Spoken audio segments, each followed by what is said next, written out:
అధికారంలో ఉన్నప్పుడు చేసిన పనులకి గద్దె దిగిన తర్వాత వెంట పడతాయి, వేధిస్తాయి అన్నటువంటి దానికి సాక్షి కొడాలి నాని మీద వరుసగా కేసులు. తాజాగా Andhra Pradesh beverages corporation limited MD Vasudeva Reddy, అలాగే మాజీ ఎమ్మెల్యే కొడాలి నాని కారణంగా తన తల్లి మరణించిందంటూ గుడివాడకు చెందిన దుగ్గిరాల ప్రభాకర్ శుక్రవారం కృష్ణా జిల్లా గుడివాడ 2 టౌన్ పోలీసులు కంప్లైంట్ చేశారు.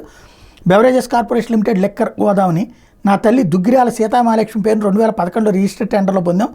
జగన్ ప్రభుత్వం వచ్చాక మా లీజ్ అగ్రిమెంట్ పూర్తి కాకుండా బెదిరించి గోడౌన్ని ఖాళీ చేయించారు. ఈ విషయం మీద నా తల్లి వాసుదేవరెడ్డికి ఫోన్ చేస్తే ఆయన పరుష పద్యాలంతో దూషించారు. ఆమె తీవ్ర వేదనకు గురయ్యారు. వైసీపీ సానుభూతి పట్టు పద్మారెడ్డికి కట్టబెట్టేందుకే ఇదంతా చేశారు. దీంతో మనస్తాపం చెంది నా తల్లి సీతామహాలక్ష్మి చనిపోయారు. ఆ మృతికి గుడివాడ ఎమ్మెల్యే కొడాలి నాని, అప్పటి ఉమ్మడి కృష్ణా జిల్లా జేసీ మాధవీలతారెడ్డి, పద్మారెడ్డి, వైకాపా నేతలు దుక్కిపాటి శశిభూషణ్, కసుకుర్తి జనార్దన్ అలియాస్ గొడ్లవల్లేరు బాబ్జీ, పాలడుగు రాంప్రసాద్లు బెదిరింపులే కారణమని చెప్పారు. గ్రామీణ ప్రాంతంలో గోదాముకి మెట్రోపాలిటన్ సిటీ రేట్ ఇచ్చి ప్రభుత్వ సొమ్మును దోచుకుంటున్నారని కార్పొరేషన్ మీద ఫిర్యాదు చేశారు. ఇందులో క్రిమినల్ కేసు పెట్టినా చెల్లుబాటు కాదు. కానీ అసలు పాయింట్ ఇందులో కనుక ఎంక్వైరీకి ఆదేశిస్తే ఇది ఒకటి నడుస్తుంది. ఏది గ్రామీణ ప్రాంతంలో గోడౌన్కి మెట్రోపాలిటన్ సిటీ రేటు ఇచ్చుంటే అది తప్పు అవుతుంది. బట్ అది దేశవ్యాప్తంగా ఎట్లున్నాయి అన్నటువంటిది చూడాల్సినటువంటి అవసరం అవుతుంది. బట్ ఈ టైంలో ఏంటంటే కేసులు ఇట్లాగ ఎవరికి వాళ్ళు పెట్టుకొచ్చేటటువంటి కేసులు అనేది పెద్ద ఎత్తున పెరుగుతున్నాయి.